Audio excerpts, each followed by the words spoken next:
ধুবুৰী জিলাৰ চাপৰ ৰগামাটিস্থিত CPF ইটাভাটাত সংঘটিত হয় এক উত্তপ্ত পৰিস্থিতি। গোৱালপাৰা জিলাৰ কয়লা ব্যৱসায়ীয়ে বিক্ৰী কৰা কয়লাৰ টকা বিচাৰি অহাত ইটা উদ্যোগৰ স্বত্বাধিকাৰী আজিজুৰ ৰহমানে গুণ্ডা বাহিনীৰে আক্ৰমণ কৰে কয়লা ব্যৱসায়ী দলটোক। নিজৰ প্ৰাণ ৰক্ষাৰ বাবে পলায়ন কৰে যদিও চোকা অস্ত্ৰৰ আঘাতত গুৰুতৰভাৱে আঘাতপ্ৰাপ্ত হয় কয়লাৰ ব্যৱসায়ী ক্ৰমে ৰবিউল ইছলাম আহমেদ আৰু আজিজুৰ ইছলাম। জানিব পৰা মতে ৰঙামাটিস্থিত CPF ইটা উদ্যোগৰ স্বত্বাধিকাৰী আজিজুৰ ৰহমানে ভাৰতীয় গুণ্ডা মগল নামৰ এজন লোকৰ লগতে কেইবাজনো গুণ্ডাই আক্ৰমণ কৰে ব্যৱসায়ী দলটোক। আমার নাম সাজুদ্দিন আহমেদ, আমার গোয়ালপাড়া কারবালা গোবিন্দপুর বাড়ি। আমি CPF ভাটায় কয়লা দিছি, আমার বেটা আর আমার শালাটা দিছে।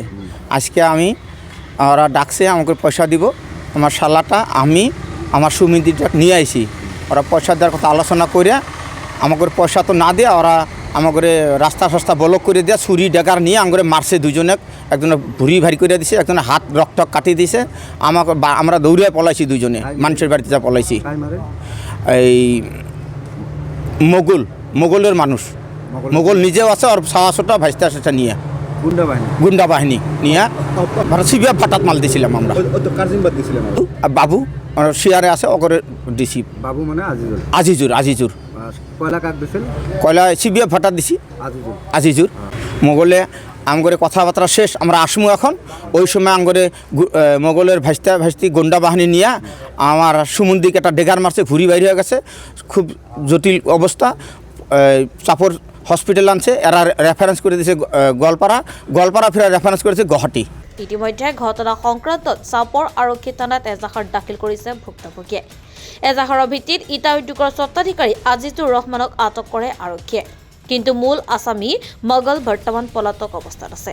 উল্লেখযোগ্য যে ইটা উদ্যোগটোৰ পৰা প্ৰায় 18 লাখ টকা পাব লগা আছে কয়লা ব্যৱসায়ীসকলে।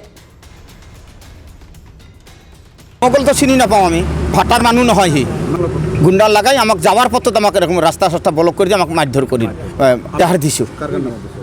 কার এই বাবুর দিছো। এখন আমি ন্যায় বিচার খুঁজছো, আমাক কি দিয়ে ওসিয়ে সেইটো আমি আশা কৰিছোঁ। 18-19 লাখ।